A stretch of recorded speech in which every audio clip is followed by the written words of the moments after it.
സ്വർഗസ്ഥനായ ഞങ്ങളുടെ പിതാവേ, അങ്ങയുടെ നാമം പൂജിതമാകണമേ. അങ്ങയുടെ രാജ്യം വരേണമേ. അങ്ങയുടെ തിരുമനസ് സ്വർഗത്തിലെ പോലെ ഭൂമിയിലുമാകണമേ. അന്നു വേണ്ടുന്ന ആഹാരം ഇന്ന് ഞങ്ങൾക്ക് തരണമേ. ഞങ്ങളോട് തെറ്റ് ചെയ്യുന്നവരോട് ഞങ്ങൾ ക്ഷമിക്കുന്നത് പോലെ ഞങ്ങളുടെ തെറ്റുകൾ ഞങ്ങളോടും ക്ഷമിക്കണമേ.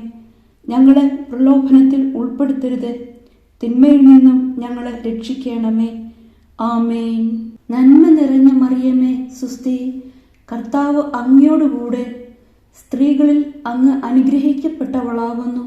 അങ്ങയുടെ ഉദരത്തിൻ ഫലമായ ഈശോ അനുഗ്രഹിക്കപ്പെട്ടവനാകുന്നു. പരിശുദ്ധ മറിയമേ, തമ്പുരാന്റെ അമ്മേ, പാപികളായ ഞങ്ങൾക്ക് വേണ്ടി ഇപ്പോഴും ഞങ്ങളുടെ മരണസമയത്തും തമ്പുരാനോട് അപേക്ഷിക്കണമേ. ആമേൻ.